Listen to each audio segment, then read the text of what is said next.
దేవుని స్తోత్రములు. మీ అందరు కూడా హృదయపూర్వక వందనాలండి. అందరు కూడా ఒకసారి హల్లెలూయా చెప్పండి. హల్లెలూయా. దేవుడు మహిమ పరచబడును గాక. మరి చూడండి సామెతల గ్రంథము మరి 12వ అధ్యాయం 1వ వచనంలో చూద్దాము.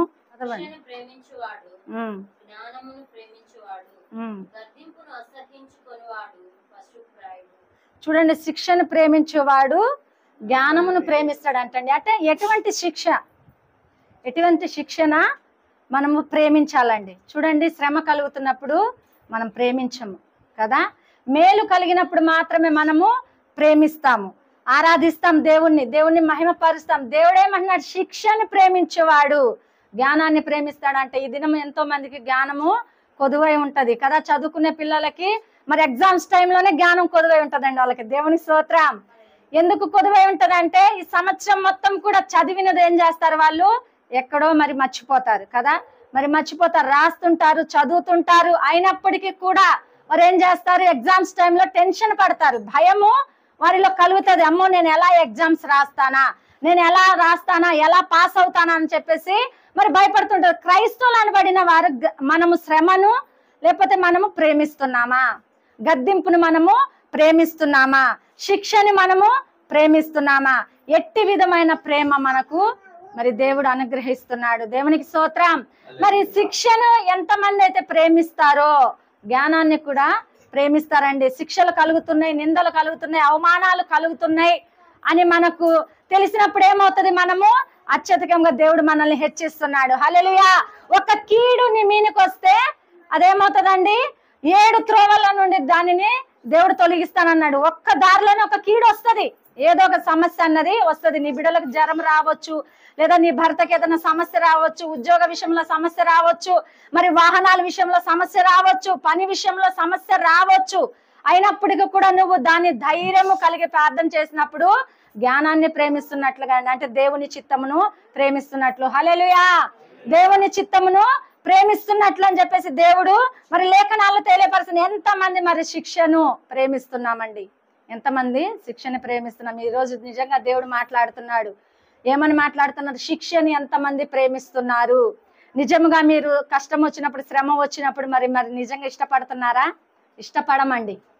ఎందుకు ఇష్టం ఉండదంటే శ్రమల పాలవటం, కష్ట పాలవటము, బాధల్లో ఉండటము మనకు ఇష్టం ఉండదు. ఎప్పుడు దేవుడు మనకి మేలు చేస్తూనే ఉండాల, దేవుడు మనకి మేలు చేస్తూనే ఉండాలా.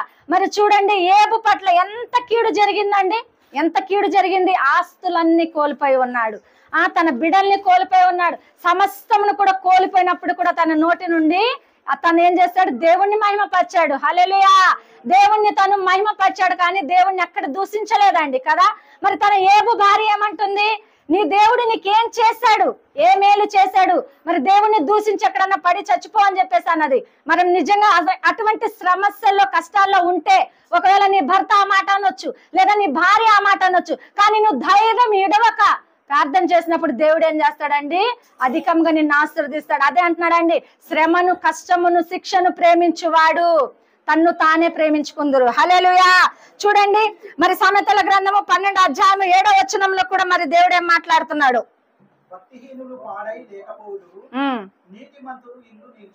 చూడండి, భక్తిహీనులు ఏమైపోతారంటండి?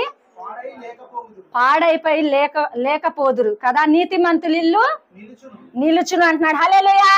నీతిమంతులు ఇల్లు ఎక్కడ నిలుస్తుందండి? భూమి పైన నిలుస్తుంది, పరలోకంలో కూడా దానిని నిలిచే అవకాశమును దేవుడు మనకి ఇస్తాడు. ఏంటంటే మనము ఏ విధముగా దేవుడిలో మనము ఎదుగుతున్నాము, ఏ విధంగా కష్టం వచ్చినప్పుడు దేవుణ్ణి ఆరాధిస్తున్నాము, శ్రమ వచ్చినప్పుడు ఏ విధంగా దేవుణ్ణి మనము ఆరాధిస్తున్నాము, దేవుణ్ణి మహిమపరుస్తున్నాము. చూడండి, ఒక చిన్నది ఏదన్నా మన కుటుంబంలో జరిగిందంటే ఆ రోజు మందిరాన్ని మానేస్తాము కదండి. మందిరమే మానేస్తాం, మందిరంలో కనపడం. ఏంటంటే పాస్టర్ గారు అడిగితే ఏదో ఒక సాకు చెప్తాం. ఎందుకంటే సాకులు ఎత్తుక్కొని ఉంటాం మనం, సాకులు చెప్పుట మనకు అలవాటు అయిపోయింది కదా. అటువంటి వారు దేవుణ్ణి ప్రేమిస్తారా? తన్ను తాను ప్రేమించుకుంటారా? లేదండి. నీకు కీడు జరిగినా, ఏదైనా నష్టము జరిగినా, నీ కుటుంబంతో ఏదైనా ఆపద వచ్చినా కూడా ఎడతెగక ప్రార్థన చేయాలంటండి. హల్లెలూయా. ఎడతెగక ప్రార్థన చేసిన వారి గృహము కట్టబడుతుంది అంటండి.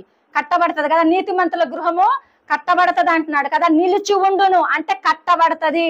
అదే ఆ యొక్క కుటుంబం ఏం చేస్తుంది? దేవుని చేతిలో నిలిచి మరి దేవునికి మనము ఏం చేస్తాము? లోబడి ప్రార్థన చేస్తాం. హల్లెలూయా. మరి ఎట్టివారు మనము దేవునికి లోబడుతున్నాము?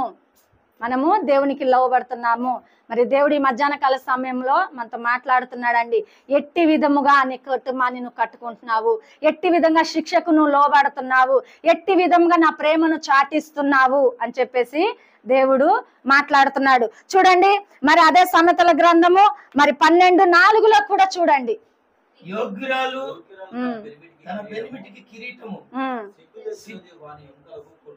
చూడండి ఏమంటున్నాడండి, యోగ్యురాలు తన భర్తకు కిరీటం అంట కదా. మనం కిరీటం వల్ల ఉంటున్నామా? పాస్టర్ గారు మొదటగానే అన్నారు, కిరీటం వల్ల ఉంటున్నామా లేకపోతే ముళ్ళ కిరీటం లాగా ఉంటున్నామా అని చెప్పేసి. చూడండి, యోగ్యురాలు తన భర్తకి ఏమవుతుంది? కిరీటం వల్లే ఉంటది కదా. నష్టం వచ్చినా, శ్రమ వచ్చినా, నేను ఒక వీడియో కూడా నిన్న చేశానండి, ఎంతమంది చూసారో నాకు తెలియదు కానీ, మరి ఆ వీడియోలో తన కుటుంబము కట్టుకొనుట, తన కుటుంబంలో మరి ఏ విధంగా మరి తన పాత్ర మరి చేస్తున్నది అన్న విధంగా నేను మాట్లాడి ఉన్నా. నిజంగా చూడండి, యోగ్యురాలు ఏమవుతుందంట? తన భర్తకు కిరీటం అంటున్నాడు కదా. కిరీటము కదా. సమస్య వచ్చినా, మరలా చెప్తున్నా, సమస్య వచ్చినా, నష్టం వచ్చినా, అప్పులు ఉన్నా, ఏదైనా ఉన్నా, కుదరని రోగములు నీకున్నా, నువ్వేం చేస్తావు? దేవునికి యథార్థత కలిగి ఉంటావు, దేవుని సన్నిధిలో కట్టబడతావు. ఎవరైతే దేవుని సన్నిధిలో కట్టబడతారో వారి కుటుంబాలు ఏం చేస్తారండి? దేవుడు ఆశీర్దిస్తాడు, బలపరుస్తాడు, గొప్ప స్థితిలో దేవుడు ఉంచుతాడు. చూడండి, సామెతల గ్రంథము 12:14 కూడా ఏం మాట్లాడుతున్నాడో,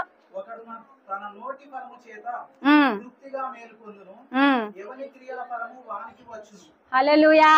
ఏమని చెప్తున్నాడండి? తన నోటి ఫలము చేత తృప్తిగా మేలు పొందును అంటున్నాడు కదండి. మేలు అంటే ఎటువంటి మేలండి? మరి చూడండి, ఏబు పట్ల మరి దేవుడు అంత అద్భుతం చేసినప్పుడు మరి తన భార్య మరి అప్పుడు దూషించిందండి దేవుణ్ణి? లేదు. మేళ్ళకి ఆమె ఏం చేసింది? దేవుణ్ణి మహిమపరిచే విధంగా ఉంది. కీడుని తను ప్రేమించలేదు. ఆయన ఏమంటున్నాడు? మేలు చేసినా చెయ్యకపోయినా మన దేవుడు గొప్పవాడు. హల్లెలూయా. షడ్రకు, మోషేకు, అబేద్నెగోలను ఎక్కడేశారండి? అగ్నిగుండంలో వేశారు కదా. నీ దేవుణ్ణి నువ్వు ఆరాధించలేదు, నీ దేవుణ్ణి నువ్వు మహిమపరచొద్దు అన్నప్పుడు వారు దేవుణ్ణి మహిమపరచలేదండి, పరిచారు. దేవుణ్ణి ఆరాధించలేదా? ఆరాధించారు. అయినప్పుడు కూడా ఆ రాజు ఏం చేశాడు? అగ్నిగుండంలో వేశారు వాళ్ళని. హల్లెలూయా. తన్ను తాను పరీక్షించుకొనుటకు అది మంచి అవకాశం అండి. ఒకవేళ మనల్ని ఎవరన్నా అడిగితే మీరు నిజంగా క్రైస్తవులనా అంటే మనం ఏం చేస్తాము? ఒక్కొక్క సందర్భాన్ని బట్టి మనము కాదండి అనే కూడా సమయం ఉందండి. ఎందుకంటే ఈ లోకంలో మనం ఉన్నాం కాబట్టి. కానీ నీ బ్రతుకైనను చావైనను దేవుని కొరకు అన్నప్పుడు మనం ఏం చేస్తామంటే ఎదుర్కొని నిలబడతామండి. నేను నిజంగా దేవుని బిడ్డని, నేను దేవుని కొరకు బ్రతుకుతున్నాను, దేవుని సాక్షిగా నేను నిలబడుతున్నానని. ఆ షడ్రకు, మోషేకు, అబేద్నెగోలు ఎటువంటిగా మరి శిక్షకు వారు ఏం చేశారు? ప్రేమించారండి కదా. శిక్షకు ప్రేమించారు. ఎవరైనా చూసి అగ్నిలో పడతారండి? చూడండి, మన చిన్న పొయ్యి దగ్గర కూర్చుంటేనే చిన్న మంట తగులుతూనే మనము నొప్పితో అల్లాడిపోతాం. మరి అగ్ని గుండాన్ని ప్రేమించారంట వాళ్ళు. హల్లెలూయా. మరి మొట్టమొదటిగా ఎవరిని ప్రేమిస్తున్నారండి? దేవుణ్ణి ప్రేమిస్తున్నారు కదా. దేవుణ్ణి ప్రేమిస్తున్నారు కాబట్టి ఆ శిక్షను ప్రేమించారు. హల్లెలూయా. ఆ శిక్షను ప్రేమించి వారు ఏం చేశారు? మరి రాజు ఇచ్చిన ఆజ్ఞను కూడా వారు ఏం చేశారు? దూషించినట్లుగా లేకపోతే ఆజ్ఞను తిరస్కరించినట్లుగా ఏం చేశారు? వారు ఎదురుగా నిలబడ్డారు దేవుని కొరకు. నిలబడినప్పుడు దేవుడు ఏం చేశాడండి? వారిని విడిపించాడా లేకపోతే అగ్నిలోని వదిలేశాడా? విడిపించాడు. హల్లెలూయా. 4వ వ్యక్తిగా ఆయన కూడా తిరిగాడంట గుండంలో. హల్లెలూయా. వారిని బయటికి తీసినప్పుడు వారి వస్త్రములు కానీ వారి యొక్క ఎంటికలు కూడా కాలిపోలేదని లేఖనాల్లో ఉందండి. హల్లెలూయా. మనకు శ్రమ కలిగితే దేవుణ్ణి మర్చిపోతాం. చూడండి, మనకి ఏదన్నా ఆర్థిక పరిస్థితి ఉంటే దేవుణ్ణి మర్చిపోతాం. ఒకవేళ అప్పు ఎక్కడన్నా పుట్టకపోయినా కూడా దేవుణ్ణి మర్చిపోతాం. ఏం దేవుడు ఏం కార్యం చేశాడని. లేదండి, ఈరోజు దేవుడు మాట్లాడుతున్నాడు. నువ్వు ఎవరిని ప్రేమిస్తున్నావు? ఎవరిని ప్రేమిస్తున్నావు? నీ కుటుంబాన్ని ఎక్కువగా ప్రేమిస్తున్నావా? నీ భర్తను ఎక్కువగా ప్రేమిస్తున్నావా? నీ బిడ్డల్ని ఎక్కువ ప్రేమిస్తున్నావా? నీ భార్యను ఎక్కువగా ప్రేమిస్తున్నావా? నన్ను ప్రేమిస్తున్నావా అని చెప్పేసి దేవుడు అడుగుతున్నాడని. మనం ఈ మధ్యాహ్న కాల సమయంలో ఎవరిని ప్రేమిస్తున్నాం? మనము ఎవరిని ప్రేమిస్తున్నాము? ఒక్క క్షణంలో మనం దేవుణ్ణి అడుగుదామండి. నిజంగా ప్రభా, నేను నిన్ను ప్రేమించట్లేదేమో, నీ శిక్షకు మేము లోబడతలేమేమో. దేవుడు శిక్షించడండి. నువ్వు మాట వినకపోతే ఏం చేస్తాడు దేవుడు? ఏ విధముగా అయినా నిన్ను రాపట్టుకోవటానికి శిక్షిస్తాడు. ఆయన చిన్న శిక్షనే చూడండి, సముద్రం మీద అల వస్తుంది, అది గట్టున నిలబడుతుందా?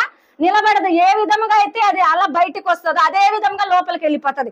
అటువంటి సమస్యలు మన మీదకి వచ్చినా కూడా మనం దేవుని అందు నిలిచి ఉంటే ధైర్యంగా ఆ సమస్యలు ఎదుర్కొనే శక్తి మనకు దేవుడు ఇస్తాడు. మరి అట్టి హృదయాలతో మనము దేవుని సన్నిధిలో ప్రార్థన చేద్దాము.